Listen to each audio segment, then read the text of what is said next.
Então vamos lá. Antes de confiar plenamente em seu relacionamento com Jesus, o novo crente geralmente vai a Jesus por intermédio da experiência do discipulador. Então é a nossa experiência como discipulador que vai levar essa pessoa a conduzir essa pessoa até Jesus. Qual o líder que não ouviu, por exemplo, meu discipulador, eu sei que se você orar, meu filho será curado, porque você é um homem ungido, ou um homem de oração, ou uma mulher de oração. Ou ainda, ore por mim, pois quando você ora, algo sobrenatural acontece da parte de Deus em minha vida. Tais declarações são comuns, porque os novos convertidos confiam na figura de seus líderes. Para eles, o discipulador é verdadeiramente, naquele momento, o embaixador de Jesus na terra. Quando nós somos um exemplo de pessoas de oração, de homens e mulheres de fé, isso aqui realmente acontece. O discípulo vem pedir oração para a gente, vem pedir, ele confia na nossa oração. Agora, quando isso aqui não acontece, aí ele vai pedir a oração do teu líder, a oração do teu pastor. E tem também aqueles, que você pode ser o melhor líder do mundo e eles nunca vão querer a tua oração. Quando for uma situação assim mais grave, ele vai querer a oração do pastor da igreja, porque é o pastor da igreja. Então tem pessoas que são assim, e não tem como querer mudar isso, Eu já teve discípulos que eu dei a vida por elas, eu me desgastava por elas, eu ia na casa delas, e aí eu nunca vou me esquecer um dia eu visitando um discípulo, ele estava até meio abandonado. Eu já nem era mais líder dele, na verdade. Eu não era mais líder da pessoa. E eu não tinha mais obrigação, já tinha uma outra pessoa sobre ela, que tinha título de pastor. Então eu já não tinha mais obrigação de visitar aquela pessoa, cuidar, mas aqueles que eu gerei para Deus, que são filhos espirituais, que hoje estão espalhados por aí, em muitos ministérios, a gente tem uma química que a gente tem um carinho especial por aquelas pessoas, e sempre quando eu tenho oportunidade de ver, ou visitar, ou encontro, eu sempre vou dar uma atenção, E aí eu fui visitar uma dessas pessoas, e aí visitei, dei o meu melhor ali por ela e tal. E ela disse assim, tu pode pedir para o pastor vir aqui em casa orar por mim? Pô, mas eu também sou pastor, eu estava visitando ela na casa dela, e ela não queria minha oração, eu queria a oração do outro pastor. Porque o outro, na verdade, nem tinha título de pastor, era um título mais alto. Mas deixa para lá, isso é uma outra pregação. Mas não sei se alguém aqui já passou por isso, Mas se um dia passar, fique vacinado. Oi? Tinha, mas isso é uma questão de preferência, É questão de preferência. Vai ter gente aqui que vai sempre, num caso de precisar uma oração, ela vai querer a oração da pastora Mena. Aí a Edna, a Natasha, a Maria pode ser expert em oração, pode ser as mulheres da fé, mas ela vai querer a oração da pastora Mena. Por quê? Porque é a pastora Mena, ou é a pastora da igreja. Então, na mente da pessoa, por ter o título de pastor, ou de apóstolo, ou de bispo, aquela oração vai ser mais forte, sei lá. Quando Jesus Cristo disse, eis que vos dou poder sobre serpentes e escorpiões. Jesus nos deu poder sobre doença, sobre enfermidade, e esse poder não está escrito lá na Bíblia que é para quem tem título. Eu vou expulsar um demônio só quando eu tiver o título? Aí manifesta um demônio na sua frente, ou alguém está doente, não, eu ainda não fui ungido pastor, vou chamar alguém que é. Não, isso daí é falta de conhecimento bíblico. A autoridade já foi dada por Jesus para todo aquele que é discípulo dele. Se você crê no nome dele, os demônios saem e a enfermidade também sai. Tem que crer.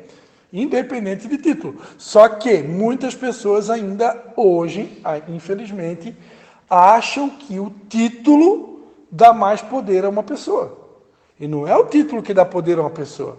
A gente já aprendeu aqui na aula. O que dá autoridade para uma pessoa não é título. O que dá autoridade é uma vida santa. É uma vida correta. Isso que dá autoridade. Se eu tenho título, mas vivo no pecado, cadê a minha autoridade? Não tenho autoridade nenhuma. Agora, se eu não tenho título, mas sou uma pessoa santa, que tem temor do Senhor, pode ter certeza, a hora que você mandar o demônio sair, ele não vai pensar nem vai pensar, já estou saindo. Leão da montanha, saída imediata pela esquerda. Não dá mole pro capeta, não. Ô, pastor, ali falou em bispo. Qual é a diferença? Qual que é a diferença? Aí tô curioso, agora me lembrei. Então, Sim. Depende da religião ou é porque, tipo assim, geralmente de mais bispo é porque é um nível maior? Porque a Universal usa muito bispo. A Universal usa, né? Na nossa região aqui não é muito comum a gente ouvir o título bispo, né? O pastor Adriano, acho que bispo Adriano, né? O bispo... Não, o bispo. Bispo estava vendo. É isso que eu... Porque isso que eu perguntei para você qual era... Eu vou usar uma outra linguagem que a gente é utilizado no reino espiritual, no mundo espiritual, e também na linguagem do exército, que é a patente, né? Então, assim como no exército tem a mudança de patente, né? Tem soldado, tem cabo, tem general, tem tenente, subtenente. Então, no mundo espiritual também existem patentes espirituais, né? Então, eu diria que a diferença de um bispo para um pastor é a mesma coisa, só que o bispo é um pastor com uma patente a mais. Ele é um pastor que cobre outros pastores, entendeu? É como se fosse... É um apóstolo, então. Parecido, não é necessariamente igual, mas um bispo, ele pode ser entendido como supervisor de pastores, né? É um supervisor. Por exemplo, o apóstolo Leandro, dentro da visão celular, ele é chamado de coordenador. Ele é um apóstolo, mas ele tem o título de coordenador. Então, o coordenador não deixa de ser um bispo. Por quê? Porque ele é um supervisor de outros pastores. Está entendendo? Então, mas o que o apóstolo seria, no caso? Tipo, porque daí seria uma patente a mais do que bispo, então. Eu creio assim, ó, são funções distintas, tá? São funções distintas. O significado da palavra apóstolo, lá no original, eu não vou conseguir agora explicar detalhadamente, mas assim, de uma maneira mais simples, né? Um apóstolo é alguém que foi enviado com uma missão, né? Há quem diga que apóstolos são aqueles que saem no campo para abrir novas frentes, né? Abrindo novas portas, ampliando o território, levando, por exemplo, o ministério da Igreja Batista aqui para outras geografias, né? Expandindo o ministério. Expandindo, né? Mas não necessariamente é só isso, né? São funções no reino, né? O mestre é aquele que ensina, o evangelista é o ganhador de almas, né? O pastor é aquele que cuida, é aquele que apacenta, é aquele que escuta, né? O profeta é a pessoa que tipo propaga a fé. Seria isso? O apóstolo? Propaga, tipo, se seja uma pessoa que, tipo, de uma religião, vai ser ele que vai, tipo, auxiliar realmente na abertura de outras igrejas, coisas desse tipo, o sentido da palavra é esse? A questão da hierarquia é tipo assim, a gente fala muito que se baseia em cima do Tiago, né? Sim. A gente fala, se está alguém aqui vós doente, chame um presbítero da igreja e ore sobre ele, ungido com azeite e no Senhor. Presbítero e diácono já é outra função, né? Ó, resumindo, todos são servos, tá? Todos são servos, né? Todos são servos. É complicado, assim, usar... Claro, existe hierarquia no mundo espiritual? Existe, né?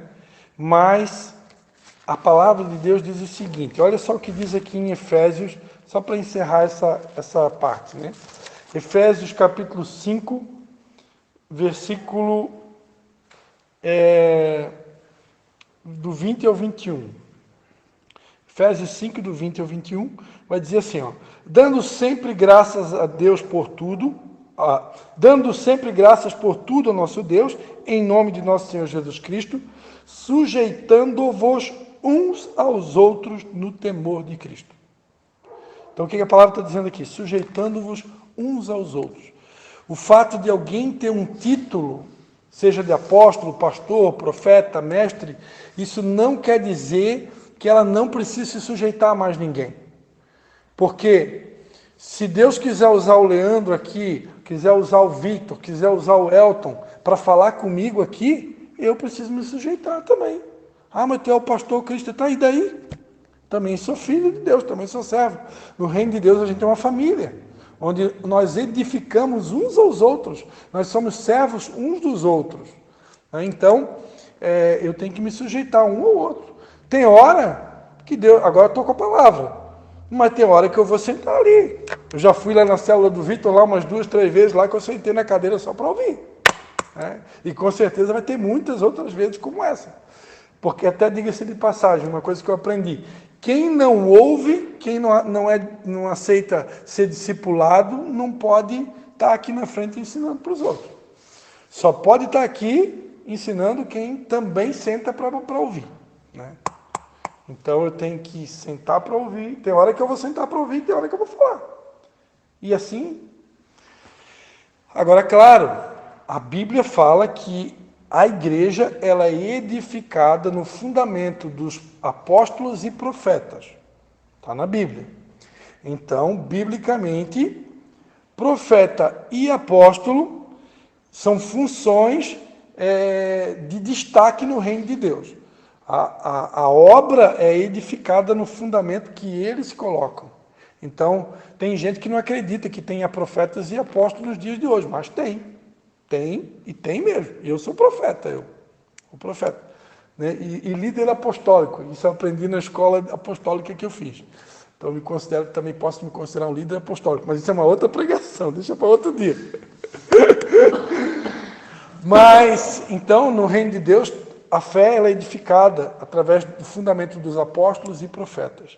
Mas, ainda assim, se a pessoa tem título tem chamado profético, tem chamado apostólico, ainda assim, ela precisa ter humildade para aprender com os outros. O corpo não tem nenhum membro do corpo que não seja útil. Todo membro pode ser o membro mais aparentemente insignificante, ele tem uma função. E eu preciso aprender com ele também. Né?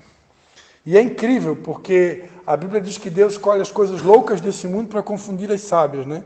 Então, de vez em quando, Deus usa as pessoas assim mais improváveis para falar com a gente.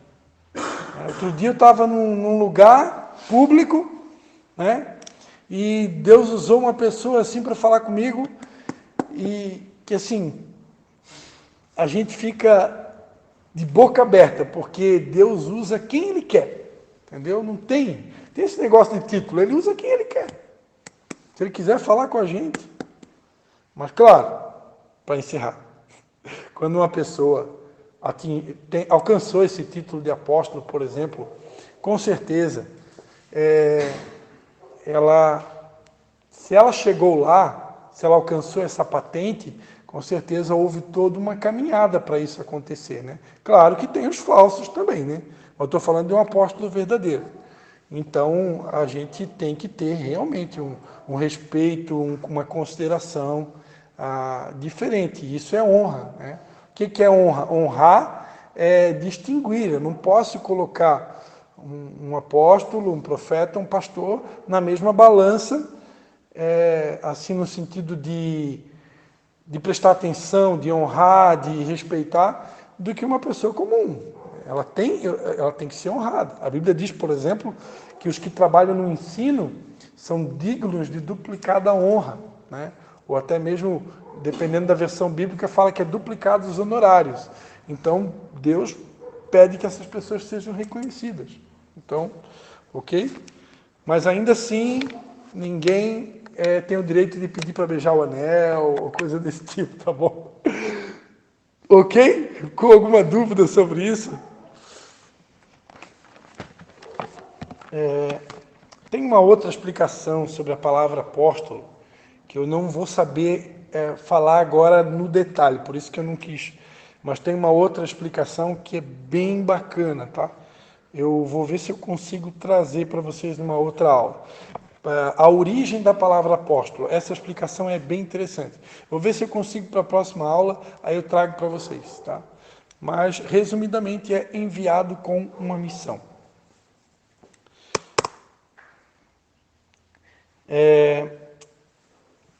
Vamos voltar aqui, né? Na prática, vai um conselho. Ganhem os discípulos, primeiramente num relacionamento de muito respeito e amizade, vivendo Jesus e os princípios, muito mais do que falando acerca deles, né? O nosso bom testemunho vai consolidar os discípulos muito mais do que as nossas palavras.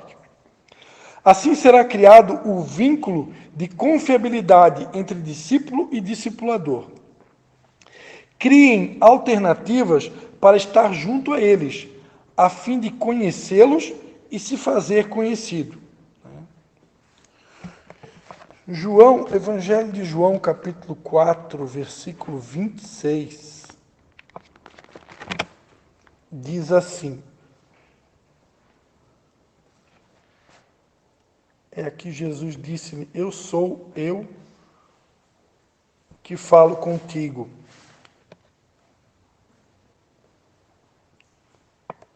Aqui Jesus se deu a conhecer, né, a uma mulher samaritana, né, que tinha ido tirar água no poço. Então, assim como Jesus se deu a conhecer para aquela mulher, nós também precisamos desenvolver uma intimidade, um relacionamento, onde a gente vai se dar a conhecer, né? O discipulado, dentro do processo da consolidação, é um processo de conhecer o discípulo e se dar a conhecer. Ele vai conhecer um pouco mais de você e você vai conhecer um pouco mais dele, né? É um relacionamento de duas mãos, né? Eu já contei aqui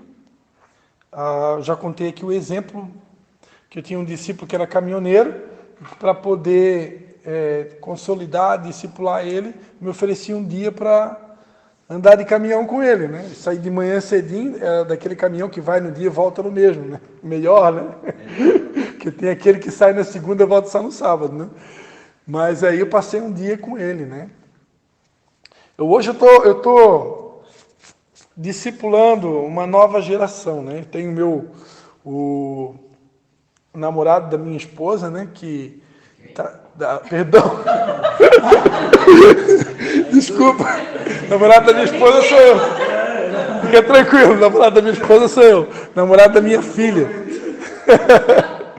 O namorado da minha filha, Marco Antônio, né? Participa lá na célula. Então eu sempre vou levar ele em casa, né? E aí a gente conversa quando ele está lá em casa também, mas sempre que eu vou levar ele em casa, a gente vai conversando da minha casa até a casa dele um pouquinho longe, e aí a gente vai conversando, sempre vou passando informações, né? Então, esse daí é alguém que eu estou realmente consolidando. Não é o único, mas eu tenho investido um tempinho nele.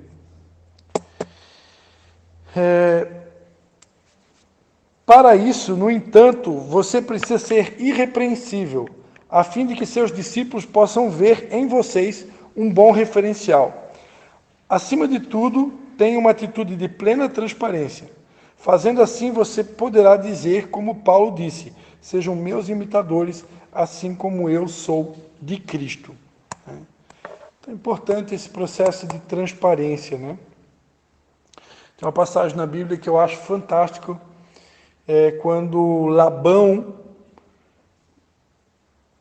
permitiu que Jacó cuidasse das suas ovelhas, né? Ele vai lá, ele pega umas varas de tálamo e ele descasca aquelas varas e ele coloca de frente para o ribeiro, e onde as ovelhas vinham beber água, diante daquelas varas descascadas, elas multiplicavam muito mais, né? E essas varas descascadas falam de transparência, né? Revela. Então, onde há um ambiente de transparência, há uma consolidação, né? Claro que nós temos que ter o discernimento de saber o que falar.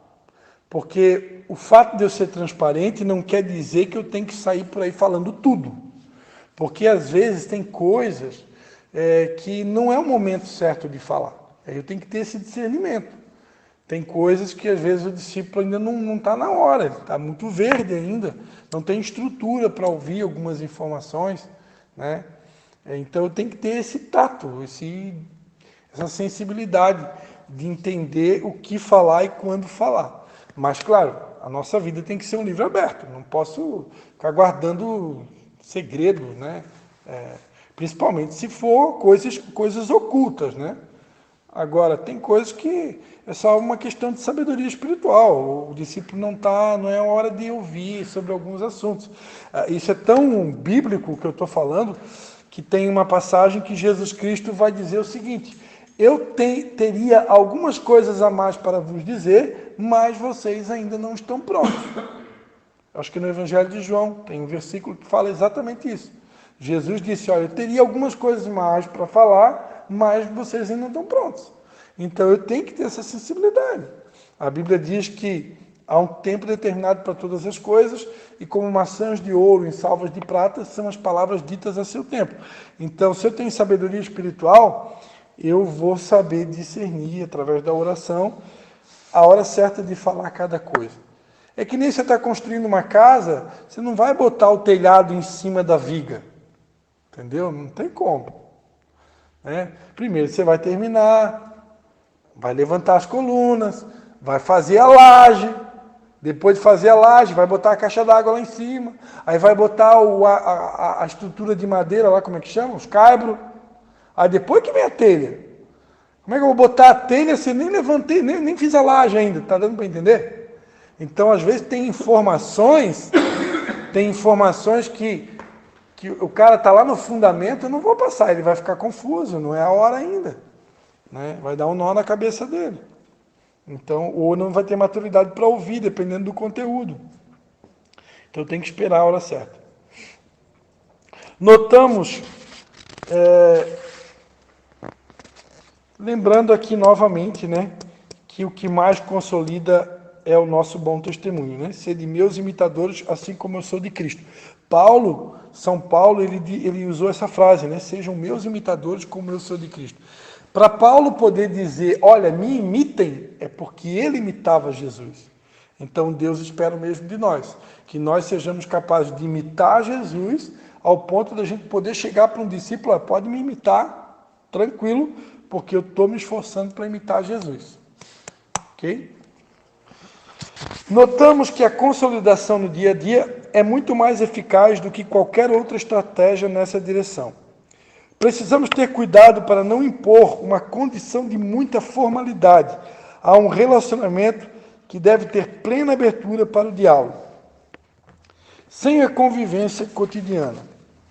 Sem a convivência cotidiana, os discípulos acabam tendo muito medo de abrir o coração para os discipuladores.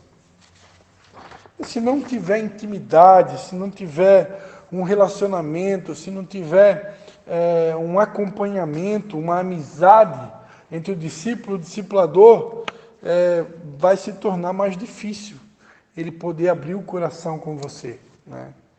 Porque tem que ser construído essa ponte, né, de intimidade, de relacionamento. E isso, às vezes, não é algo da noite para o dia, né? Ao menos que o seu discípulo seja alguém que já era seu amigo de longa data e tal. Mas se você ganhou alguém totalmente novo para Jesus, a gente tem que construir isso, né? Ao ponto dele perder o medo e conseguir realmente se abrir, né? Abrir o coração, compartilhar o seu coração para poder ser curado, né? É fundamental que, no processo da consolidação, os discípulos tenham plena certeza de que, por mais dura que seja a palavra de exortação ou conselho, ao pleno amor de Jesus derramado no coração do líder pelo seu discípulo. Sendo assim, crie alternativas para estar com seus discípulos, também em circunstâncias mais informais. Façam, além de todos os outros recursos, como gabinetes, ministrações e orações, que os ajudarão muito no processo de consolidação junto aos discípulos. Gabinete aqui no caso, tá, queridos, se usa muito, isso é uma linguagem mais ligada a ministérios maiores, né? Porque aqui, por exemplo, não tem um gabinete. O que é um gabinete pastoral? Alguém já ouviu falar? Gabinete pastoral é como se fosse o escritório do pastor. Então, o que é um gabinete? É quando o pastor separa um tempo para ficar ali no escritório dele, no gabinete pastoral, um tempo com o discípulo ali, um diálogo de 1 hora, 2, 3, ali onde ele vai fazer um investimento de consolidação, perguntar como que vai a tua família, como está teu trabalho, como está a tua vida, onde que eu posso te ajudar, e levar aquela pessoa a poder se abrir, para poder receber uma oração, uma instrução, uma orientação. E tem gabinete pastoral que pode durar 1 hora, 2, 3, 4, já ouvi testemunhos, né, de pastores de ministérios grandes, de ter gabinete pastoral aí de durar 5 horas de duração. Aqui, no caso nosso aqui, o que seria um gabinete, né? É você levar o discípulo na sua casa, passar um dia junto, né? Ter um tempo maior de qualidade, né? E gabinete na minha época de escola era para quem fazia coisa errada. Aí já não era... Aí, Eu tinha outra visão, olha, quando eu li gabinete aqui, eu disse... não, mas não é nesse sentido, não. Aí já era o cantinho da disciplina, né? Então, ministrações e orações, né? É bom lembrar que a oração consolida muito, tá? Como é bom você saber que tem alguém orando por você, né? Como é bom o discípulo saber que o líder dele ora por ele, né? Isso ajuda muito também no processo de consolidação. As pessoas que sabem que nós oramos por elas, elas se sentem amadas, se sentem protegidas, né? Poxa, que legal, meu líder ora por mim, né? Então, bacana isso. Conclusão. Sendo assim, o objetivo final do consolidar vai muito além de uma classe para novos convertidos.